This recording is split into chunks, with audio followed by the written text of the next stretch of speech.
کیا شمر ابن ذی الجوشن حضرت ابوالفضل عباس کا ماموں تھا؟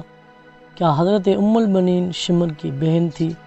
آج ہم 3 نقطوں پر بات کریں گے، جانیں گے کہ واقعاً حضرت عباس شمر کے رشتہ دار تھے۔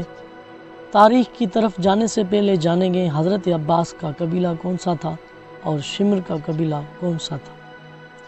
آپ سبھی جانتے ہیں کہ شمر کون تھا۔ شمر وہ ہے جس نے امام حسین علیہ السلام اور امام کے اصحاب کو کربلا کے میدان میں قتل کیا تھا۔ بعض قسم کے جاہل لوگ بالآخر شمر جو امام حسین علیہ السلام کا قاتل امیر المومنین علیہ السلام کی دوسری زوجہ ام البنین حضرت عباس کی مادر گرامی کی طرف سے یہ جھوٹا پروپیگنڈا کیا جا رہا ہے کہ خاندانی رشتہ داری قائم رہی۔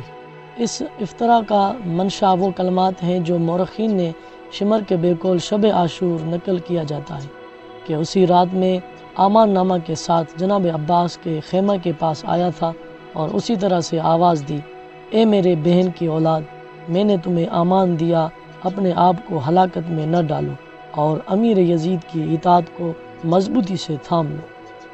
اگر شمر ابن ذی الجوشن عباس ابن امیر المومنین کا رشتہ دار میں ماموں لگتا تھا تو ہمیں ام البنین کو اس کی بہن تصور کریں گے، جبکہ ایسا ہرگز نہیں ہے۔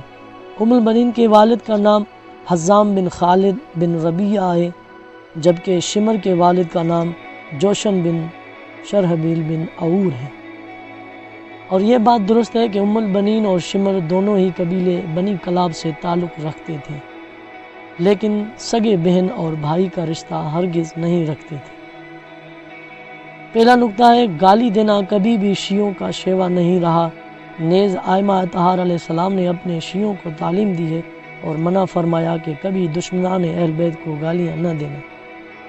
اس مدعا کو ثابت کرنے کے لیے یہ دلیل کافی ہے کہ امیر المومنین علیہ السلام نے جنگ صفین کے دوران اپنے اصحاب سے فرمایا، میں پسند نہیں کرتا کہ تم دشمنوں کو گالیاں دو، لیکن اگر تم ان کے اعمال بد کو بیان کرو اور ان کا طریقہ کار بیان کرو تو یہ حقیقت کے قریب تر ہو جائے گا۔ دوسرا نقطہ ہے، مورخین اور شیعہ دشمن تاریخ کو توڑ مروڑ کر یہ دعویٰ کرتے ہیں کہ شمر کا تعلق ام البنین سے تھا۔ مورخین کا دعویٰ ہے کہ شمر نے شب عاشور وہ حضرت عباس کے پاس کے امان نامہ لے کر آیا تو مولا عباس کو اپنا بھانجا کہہ کر خطاب کیا۔ تاہم مستند اسلامی کتب میں کسی طرح کا حضرت ام البنین اور شمر کے قریبی خاندانی تعلقات کا کوئی ذکر نہیں ہے۔ البتہ یہ بات صحیح ہے کہ شمر بن ذی الجوشن اور ام البنین دونوں قبیلے بنی کلاب سے ہیں، لیکن وہ کبھی بھائی یا بہن نہیں تھے۔ کہا جاتا ہے کہ عربوں میں رواج تھا کہ لڑکی کسی دوسرے قبیلے سے شادی کر لیتی، چاہے چند نسلیں ہی کیوں نہ گزر جائیں، اس کی اولاد کو انہیں القاب اور صفات سے یعنی بھانجا کہہ کر مخاطب کیا جاتا تھا۔ تیسرا نقطہ، اہل بیت کے دشمنوں کا دعویٰ ہے کہ امام حسن نے یزید کی بہن سے شادی کی تھی۔ البتہ ان کے پاس اپنی دعویٰ کی کوئی دلیل نہیں ہے اور نہ ہی کسی معتبر کتاب کا حوالہ دیا ہے۔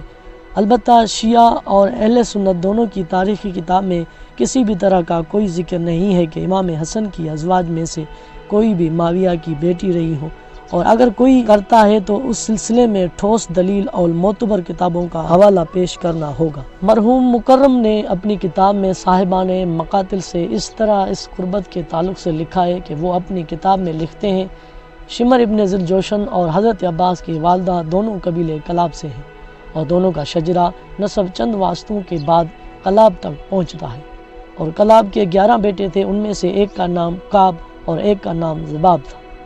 حضرت ام البنین کعب کی نسل سے ہیں اور شمر ذی الجوشن زباب کی نسل سے ہیں۔